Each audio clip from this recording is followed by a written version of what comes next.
Hi everybody, Dacob here. Welcome back to my channel. Today I'm going to talk to you about Coromandel, the review of a Chanel L'Exclusives classic, but not a Chanel classic yet. Launched in 2007. What was the name of the other one? Christopher Sheldrake and Jacques Paul. Jacques being or having been the head perfumer of Chanel. Now his son took over. Launched in 2007 as part of the L'Exclusives line. It was one of the first to be launched within the new range of Les Exclusives post Bois d'Azil number 22, Gardenia, and Cuir de Russie. Coromandel. It's a tricky one. Before I spray it on me, I used to love this one.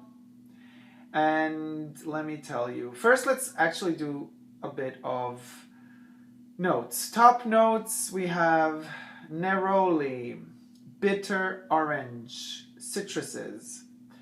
Then we go to the middle notes. We have orris, patchouli, rose, and jasmine. Then we move on to the base notes. Musk, woodsy notes, whatever that means. White chocolate, Tahitian vanilla, benzoin, olibanum, and incense. That's what we have. Now, Coromandel,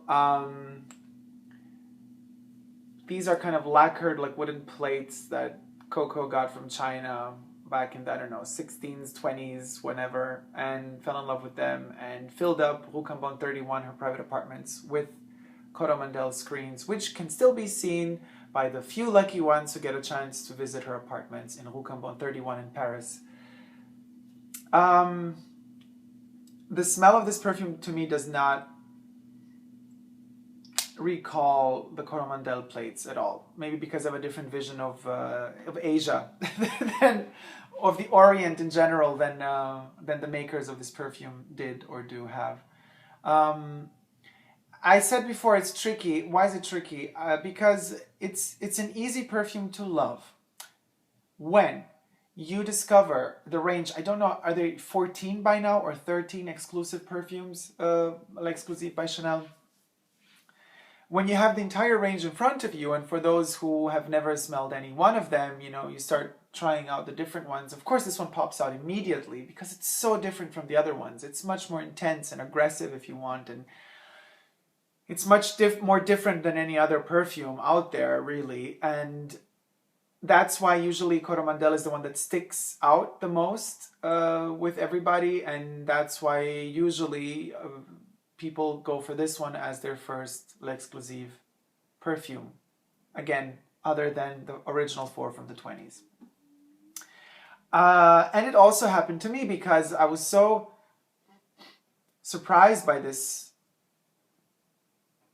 by the richness of it and the decadence of it and the opulence. I mean, it's unequivocally Chanel, but at the same time, it twists it up a notch and makes it even more rich and thick and moist and oily. So let's just put it on, shall we? And here we go. I even got, I have also a 200 milliliter bottle. This exists as 200 ml eau de toilette, a 75 ml eau de toilette. Samples are available in 4 milliliter splash, tiny bottles, miniature bottles, and 2 or 1.5 or 2 milliliter tiny spray vials. I don't know what to say. I used to love this perfume a lot. Now I'm a bit torn. It almost kind of borders to tacky for me because, believe it or not, it's a very time-specific perfume. So it's not as timeless as, for example, number 5 would be. It doesn't smell like the 30s to me in any way. It really does smell more like 2007. It smells like... Jacques Paul did a perfume in 2007 for Chanel, basically.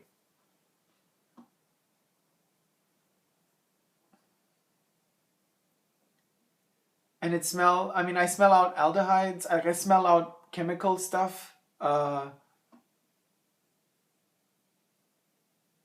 It's a tricky one. It's a tricky one. There are moments when I really love it, and then there are moments where I just can't bear it.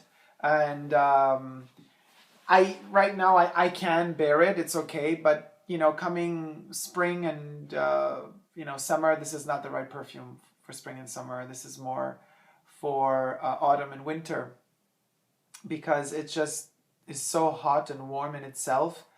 You don't need to add layers of heat on top of whatever is already out there warming you up, like the sun, for example. It's a perfume that definitely invades the space. So whenever you're wearing it, people are going to smell you coming from afar. And that could be a good thing or a bad thing, depending on the type of perfume. I have like really powerhouse perfumes that just scream as they're arriving, and then you have to like, whoa, everybody has to move away. But I love them, and they do not bother me. This one kind of bothers me sometimes, and as beautiful as it is, it has a nature, it has something in its nature, something a bit like a spoiled kid, like a spoiled kid that would constantly be like, mommy, mommy, mommy, or daddy, daddy, daddy, like, give me this, I want this, wah, wah, wah, and that's the attitude this perfume has, right? And it's not so easy to tame it. You have to be in the right mood, you have to be in the right power mood to kind of possess this perfume and to tame it. Otherwise, you're going to get a bit lost in it, I think, because it's a very tricky one.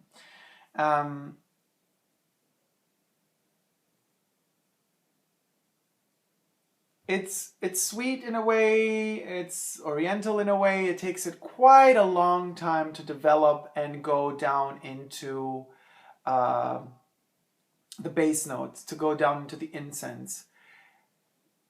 You do feel it in the beginning, but it's not really, really there. To me, on my skin, it kicks in like 2 hours later. One and a half hours later, depending on the temperature outside. Then I get this feel of incense. But right off the bat, it's as if the incense would be hidden within like a cloud of roses and other flowers and some essential oils of some kind. And then all of that has to like go away, and then at the heart you have that incensey touch, which to me then gives or leaves the impression of Baroque. And I love that a lot, I have to say. But what is another problem with this perfume? The problem with this perfume is it's one of those perfumes that sticks to clothes extremely. And on the clothes, it doesn't develop, of course, but some perfumes kind of still do develop a little bit on clothes. This one doesn't really develop on clothes as it does on the skin. So if you were to spray, now I sprayed it here, so if I were to put my sleeve on top, they would stick to the sleeve and it wouldn't develop. So on the sleeve, it would keep smelling the same all the time. On the skin, it won't. Same thing if you put it here and then you have a scarf or something around, or a collar that touches it. Or if you spray it, I spray everything on my chest and it would stick to the t-shirt. It would be then two different smells. You would constantly be smelling like the head notes, the top notes of this perfume on your clothes, and on your skin, the perfume would be developing. So it's a bit tricky because I like it on the skin after 1.5 hours, but on the clothes, like the clothes don't allow me to really smell the perfume itself. So in a way, that would mean that you should use this perfume when in more summery months, because that's when you have short sleeves, when, if you were to put it here, your clothes wouldn't touch it. But then again, it's tricky because in summer, this one is really kind of a suffocator. So how to do it? I don't know. Maybe, this perfume would have been more... Well, first of all, the eau de toilette to me already is so intense, it should be a parfum, basically. Which means you should dose it with a stopper. That's the thing. Maybe it shouldn't have been a spray. This perfume should be more like a stopper perfume, where you just like dip in and you just put it strategically in some places of your body where it's going to work well for you. Because otherwise the spray just goes everywhere, and the second it touches your clothes, it's going to stay there.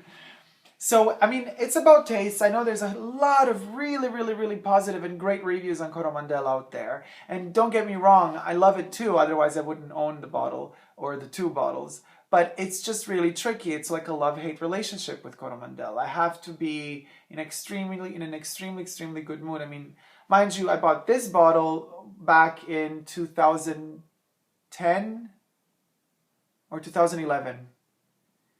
And now it's 2015, so 2, 3, 4, 5. So yeah, almost 4 years. And I still didn't finish it. It's like, it's an on and off relationship with Coromandel. And it's not I mean, if I want to wear a Chanel perfume, that's not my go-to Chanel perfume. Like my go-to Chanel perfume is, of course, number 5 is Cuir de Russie, but the pure perfume.